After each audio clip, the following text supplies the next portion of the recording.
Hello and welcome back to my channel. Today we are going to be talking about Jeffrey Epstein and Ghislaine Maxwell. This has been a long-awaited video. It's only been like a week, but it just takes me a while to get these filmed, edited, and posted, and I really wanted to make sure that I got all my facts straight.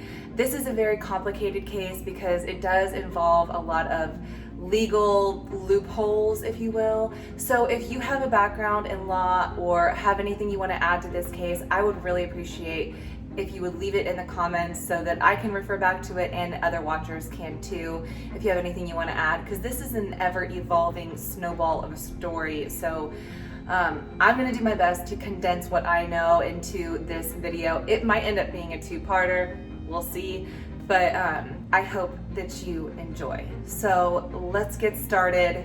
Jeffrey Epstein. Yikes.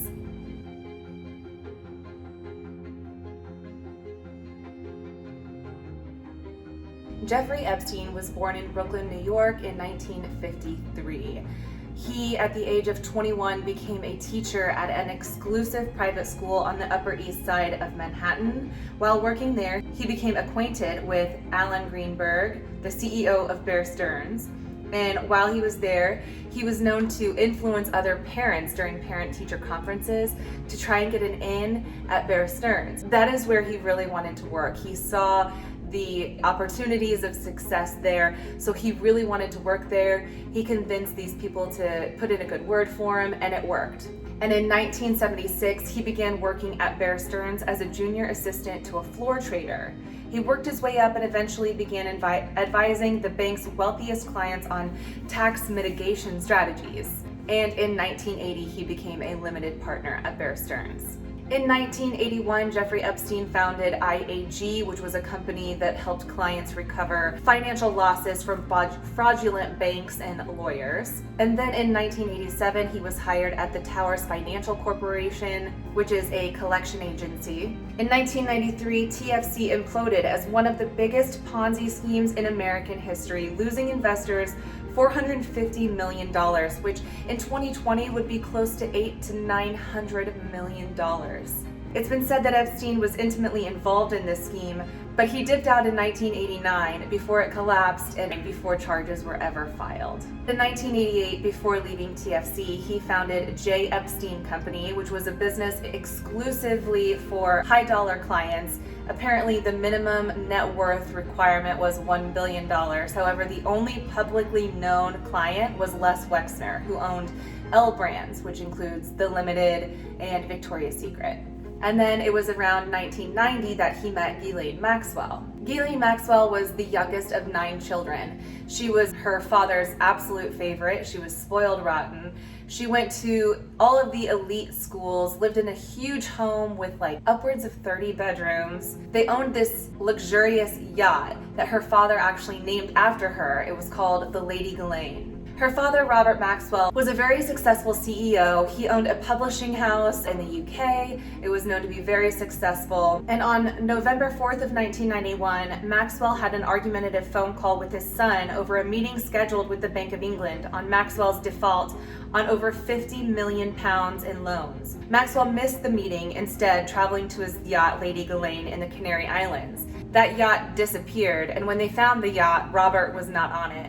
They eventually found his body. It appeared as though he had drowned, and an autopsy revealed that he suffered a heart attack, but that's all we know. It does seem a little suspicious though, however, that right after this phone call, he dies. It was then revealed that Robert Maxwell had been raiding the pension funds of his employees in order to float his company to avoid bankruptcy.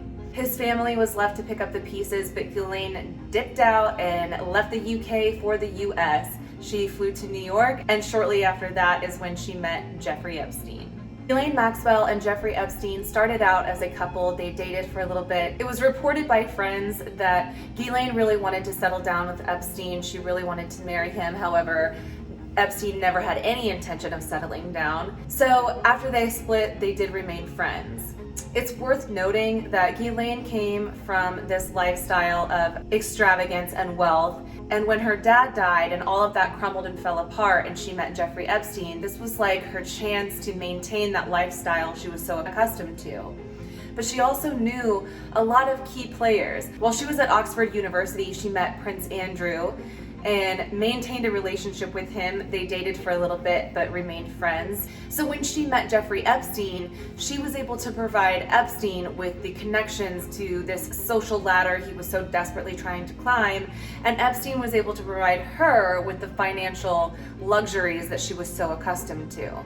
So even though they split after they dated, they remained very close, and each one of them had something to bring to the table. So I feel like this relationship was very transactional. Ghislaine was also known for socializing with Bill Clinton, Donald Trump, Harvey Weinstein, Kevin Spacey, and one of Jeffrey Epstein's lawyers, Alan Dershowitz. Now, it's worth noting some of the scandals that have followed these people. So let's just go ahead and start out with Bill Clinton. I really don't have to elaborate on this. Anybody who knows anything knows that Bill Clinton was known for having an affair, a scandalous affair, with Monica Lewinsky while he was the president of the United States. Bill Clinton is on a lot of the flight records of Jeffrey Epstein's private jet. They were known to attend events together. Ghislaine Maxwell was actually at Chelsea Clinton's wedding, so they had a relationship, there's no denying that. Donald Trump was quoted in 2002 saying, "I've known Jeffrey Epstein for 15 years. Terrific guy. He's a lot of fun to be with. It is even said that he likes beautiful women as much as I do, and many of them on the younger side."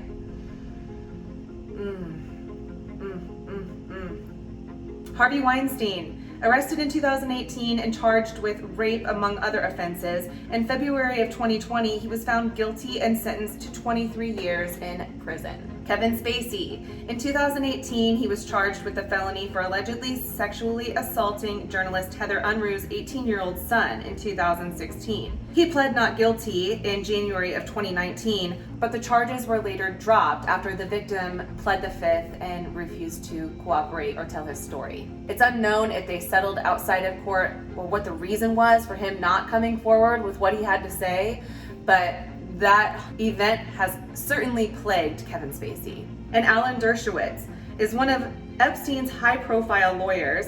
He helped negotiate a sweetheart deal, which we will be talking about later, and he was accused of sexually abusing minors with Epstein. So we will venture back to Alan Dershowitz. He becomes a major player later on, so just don't forget that name or that face. So the first criminal case that appeared with Jeffrey Epstein was in 2005 when a mom called the Palm Beach Sheriff's Office in Florida complaining that her stepdaughter came home with a load of cash. And when she harped on her daughter about where this cash came from, her daughter finally admitted that there's this really rich guy over in Palm Beach and he just has us come over and massage him and he gives us money. It's no big deal. But it is a big deal. So the stepmom calls, reports this incident, and the sheriff's office starts to dig in a little deeper on some of the info and who is actually coming in and out of Jeffrey Epstein's property. Now, the funny thing about this is that in 2001, Epstein showed up at the Palm Beach Sheriff's Office and spoke with Mike Ryder to talk about making a donation of equipment to the police department, which was worth nearly $100,000, just out of the goodness of his heart, right? And in 2003, neighbors reported seeing lots of very young women on his property. Police stopped some of them, but they said they were adults just doing office work for Jeffrey Epstein, so there was no reason for them to dig any deeper because these women allegedly said they were over 18. There's nothing more they can really do. But then in 2005 is when the stepmom calls about her daughter, and finally they start thinking, there's gotta be more to this, this is weird, we're gonna figure out what's going on. So Palm Beach begins investigating and the FBI gets involved. And the sheriff's office is thinking, well, if the FBI gets involved, this is great because typically federal offenses carry a heavier sentence. They're not as lenient, I guess, as a state charge. So they interview 5 alleged victims and 17 witnesses. They find items found in his trash and home showed that most of the girls paid to massage him were under the age of 18, with the youngest being only 14.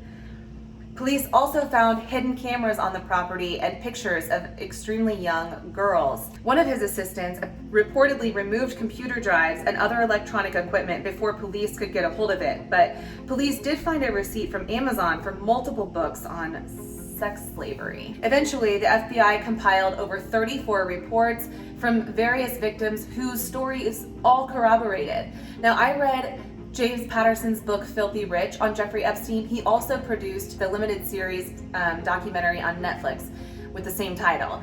And a lot of the details in the book weren't in the documentary, as that usually goes, but it is interesting to see the transcripts from these victims because a lot of the details are very similar, and there's no way that these girls could have known these specific details without either one, being involved with Epstein, or two, being involved with each other. But none of them really knew each other, and these details were very personal. I'll just say that. It had to do with some of Jeffrey Epstein's body parts that they could only know if they had seen it with their own eyes.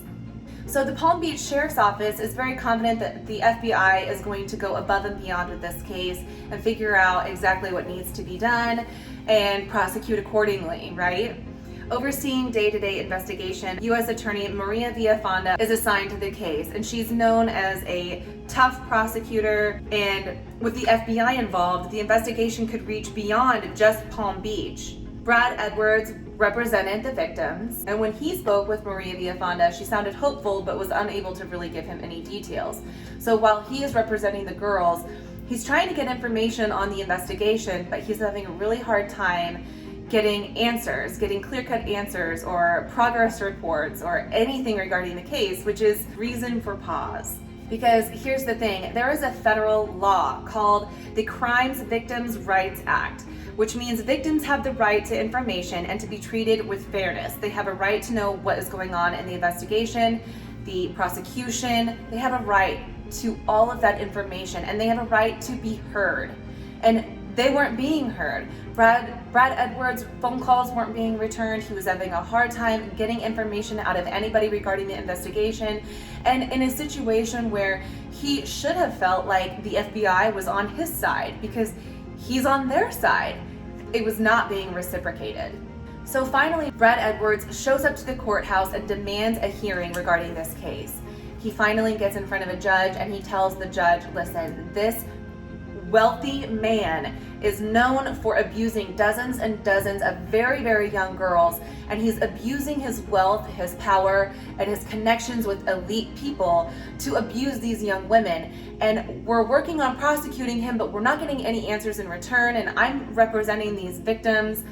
And the judge kind of stops him and says, there's really nothing we can do here because there was a plea agreement made 9 months ago. And this completely floors Brad Edwards and the victims.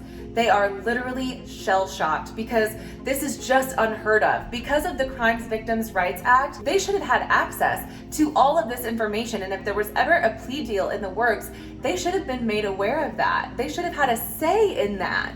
So according to this sweetheart deal, if Jeffrey Epstein pled guilty to 2 state charges and served 18 months in jail, then he would not be charged federally for any of his crimes. And not only that, he was granted immunity and his co-conspirators were granted immunity. And not only that, but there were 4 named co-conspirators in this agreement, but then the phrasing also says any and all co-conspirators. So it's this completely vague blanket statement that says anyone who had anything to do with me, and this is federal, so this is all states, all 50 states, no matter where you go, it's not just Florida, anywhere. He cannot be charged with a crime, and anyone who ever facilitated or helped him commit any of these crimes or were involved themselves with any of these crimes, they can't be charged either.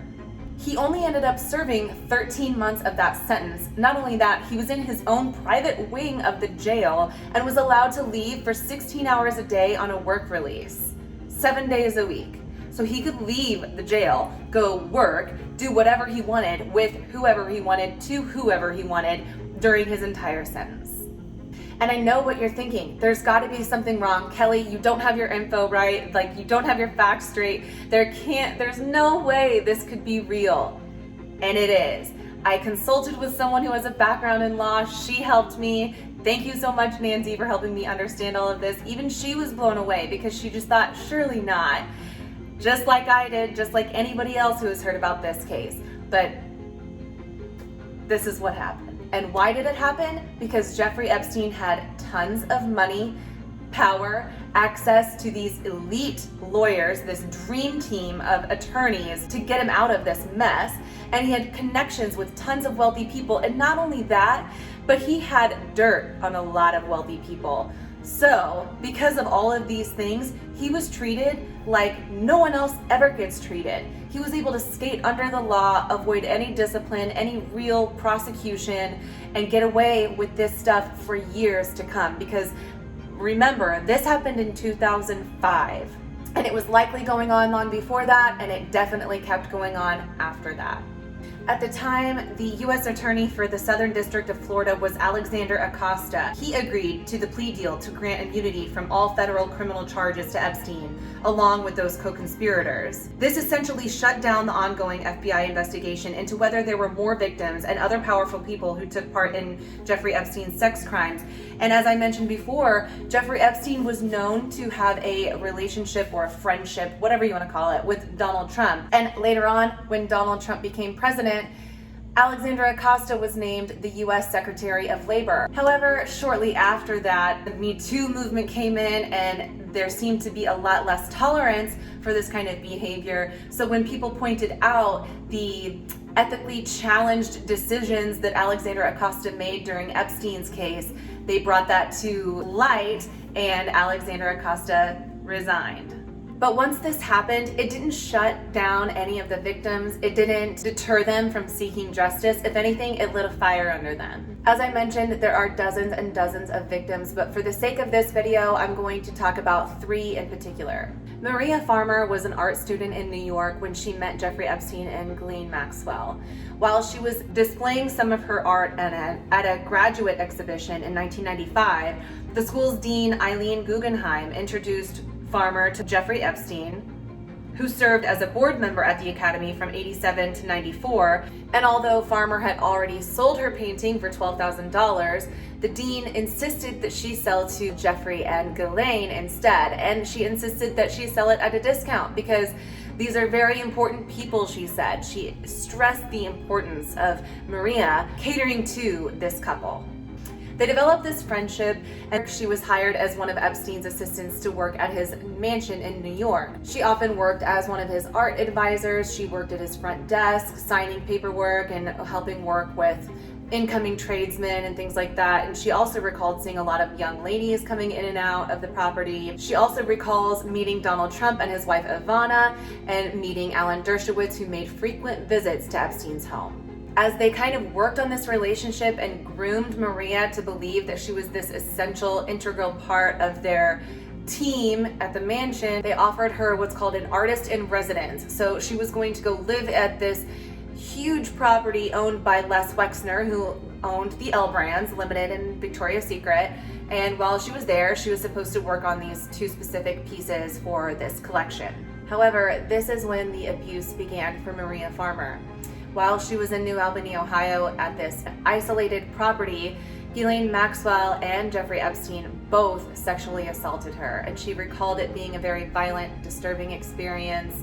I won't go into the details, but she recalls that it was absolutely awful. Then later that summer, Farmer learned that her younger sister Annie had also been assaulted by Epstein when Annie had visited him at his Zorro Ranch in New Mexico in April of 1996.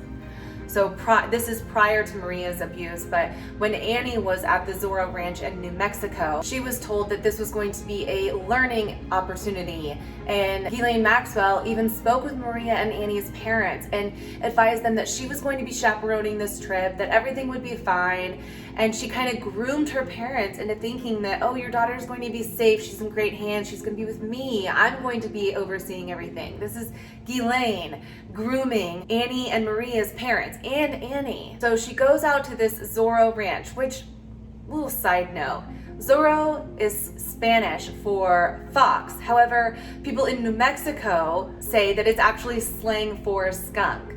And I bet that Epstein probably did not know that.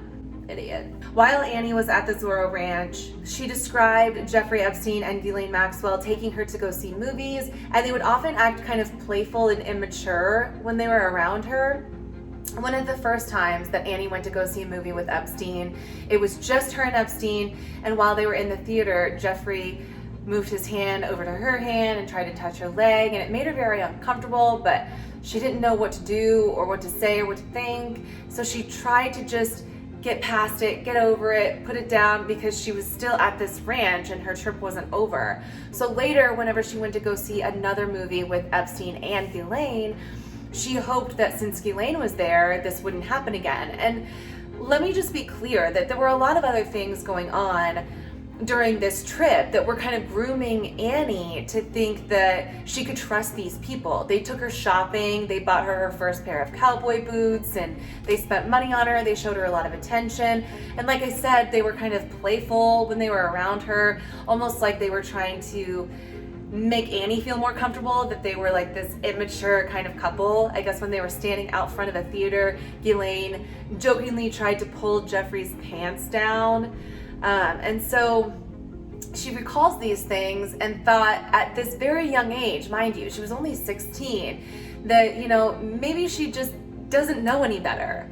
So she goes to see this movie, she sees Primal Fear, and she's hopeful that since Ghislaine is around, maybe Jeffrey won't try to touch her arm or her leg again, but to the contrary, he does it even more. It's almost as if he is turned on just by Ghislaine being next to him and present, watching him touch this young girl. Later, when they would go back to the ranch, Ghislaine offered to teach Annie a specific type of massage, and Ghislaine offered to give Annie this massage. So she sets out this table, and Annie gets ready for the massage, and when she looks around, she's suddenly very aware that she feels like she's being watched.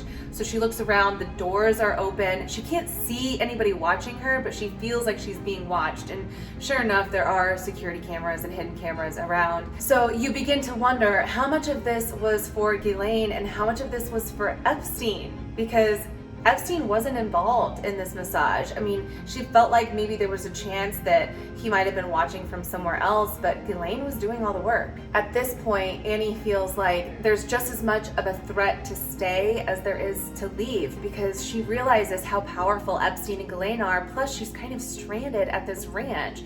So on the last night, she's in bed, and Jeffrey Epstein comes into her room and says that he just wants to cuddle.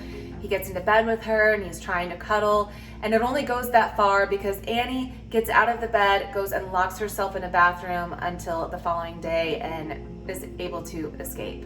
When Annie got home, she didn't tell anybody what happened. She didn't tell her parents for a variety of reasons. She felt gross. She also felt like she didn't want to ruin an opportunity for her sister. To Annie, she was the only thing they were interested in. She didn't get the inclination that they were doing this to a bunch of other people. Annie thought they were only interested in her. She kind of placed a lot of the blame on herself, as sexual abuse victims often do, until what happened to Maria happened.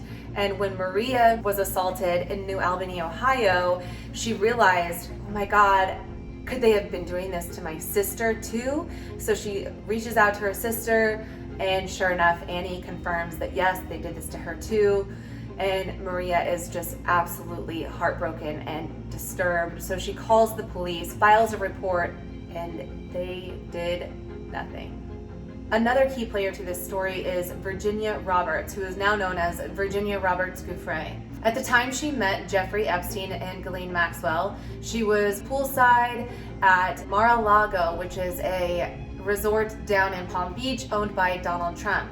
Apparently she was reading a book on massage when Ghislaine approached her and said, hey, if you're interested in learning how to massage, I can put you through this expedited program and we can teach you and you'll get paid for it. So Virginia goes back to the property and is quickly introduced to Jeffrey Epstein and the horrors that go on behind their doors. Virginia didn't come from very much, and she was also very young, and this was kind of Jeffrey and Ghislaine's MO, was they were to find these very young, impressionable girls, typically from a poor upbringing, and they'd bring them in and basically manipulate them and make them believe that they had no other choice. So when they brought Virginia in, it wasn't long before they started wining and dining her and introducing her to all of these big people. And she asked Jeffrey Epstein how he knew all of these famous people and like how he had all these connections.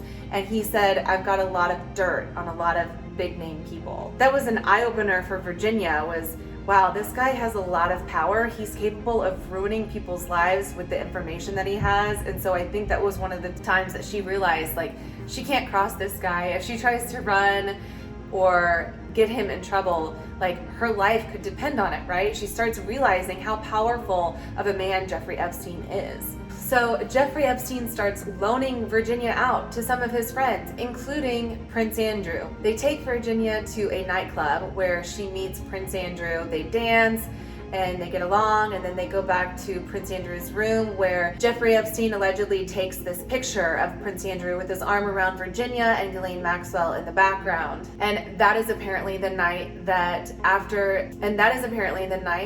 Prince Andrew sexually assaulted Virginia Roberts in his hotel room. Now, of course, later on, Prince Andrew denies this. Virginia says there were actually 3 other times that this abuse occurred, but he denies all of it. And sure enough, Prince Andrew steps down from his royal duties while saying that he'll be fully cooperative with any law enforcement, which he says, but he never backs up because, of course, later on when law enforcement tries to reach out to him, he is impossible to get hold of. He doesn't return any phone calls and is unavailable for any type of questioning. So all of these victims are represented by Brad Edwards, and he is a true hero in this story because he, along with the victims, are completely ruthless in their battle to finally bring Jeffrey Epstein to justice. Finally, the house of cards that Jeffrey Epstein has built starts to crumble when more people come out of the woodwork and pictures start to arise. And in February of 2019, Brad Edwards finally gets a judge to agree that the sweetheart plea deal was an unethical deal and that it did in fact violate the Crimes Victims' Rights Act. And finally, on July 6th of 2019, Epstein was arrested at Teterboro Airport in New Jersey on sex trafficking charges. He was jailed at the Metropolitan Correctional Center in New York City, and according to witnesses and sources on the day of his arrest, about a dozen FBI agents forced open the door to his Manhattan townhouse with search warrants. On July 8th, prosecutors with the Public Corruption Unit of the Southern District of New York charged him with sex trafficking and conspiracy to traffic minors for sex. The grand jury indictment alleges that dozens of underage girls were brought into Epstein's mansions for sexual encounters. Of course, Jeffrey Epstein still tried to get out of it and begged the judge essentially to release him on bond, but the judge denied his request, saying that Epstein posed a danger to the public and a serious flight risk to avoid prosecution because Jeffrey Epstein owned his own jet, he had multiple passports, and he's obviously grown accustomed to escaping punishment in the past. So thank God for Judge Berman, who decided absolutely not, you're staying put. On July 23rd, Epstein was found injured and semi-conscious at 1:30 in the morning on the floor of his cell with marks around his neck that were suspected to be the result of either a suicide attempt or an assault. His cellmate, who was charged with 4 counts of murder, was questioned about Epstein's condition but denied having any knowledge of what happened. Epstein himself said he recollected nothing. So he was then put on suicide watch. 6 days later, on July 29th, Epstein was taken off suicide watch and placed in a special housing unit with another inmate, and his close associates said he was in good spirits. When Epstein was placed in the special housing unit, the jail informed the Justice Department that he would have a cellmate and that a guard would look into the cell every 30 minutes. These procedures were not followed on the night of August 9th. That night, Epstein's cellmate was transferred out, but no one took his place. Later in the evening, in violation of the jail's normal procedure, Epstein was not checked every 30 minutes. The 2 guards who were assigned to check his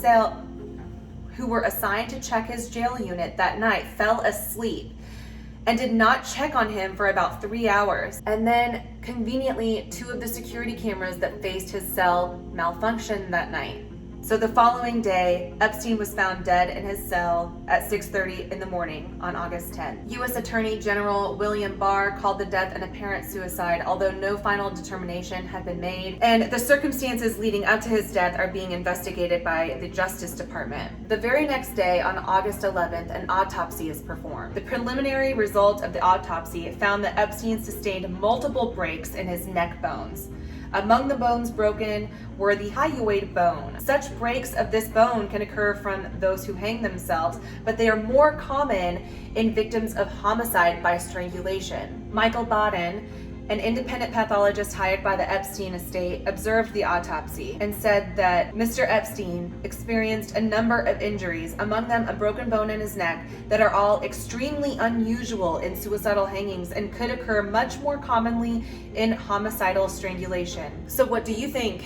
Do you think Epstein killed himself? Or do you think someone more powerful with a lot to lose, who knew that Epstein had information on him, swept in and did the deed? I want to know what you think in the comments. But before we finish up, let's not forget about Ghislaine Maxwell. Exactly 1 year after Epstein was arrested, Ghislaine Maxwell has been arrested in New Hampshire. She has been formally charged with 6 counts, which range from transporting a minor for the purposes of criminal sexual activity to conspiring to entice minors to travel to engage in illegal sex acts, to perjury related to statements she made before the United States District Court for the Southern District in New York in 2016. While Epstein pleaded guilty to a felony charge of solicitation of prostitution involving a minor, this will be the first time Maxwell has faced charges related to sex trafficking. Her first court date is scheduled for July 14th, and I do think I probably will do a follow-up video on this,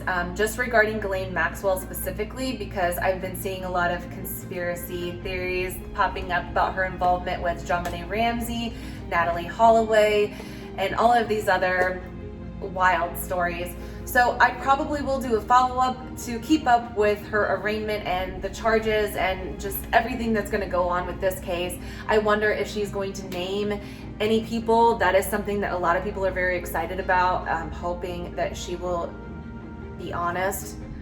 I don't have much hope for that, I'm gonna be honest. I don't think she was raised with a very strong moral compass, and I don't think she's gonna die with a very strong moral compass. I just hope that she's able to stick it out long enough to actually go to trial so that we can hopefully get some sort of answers.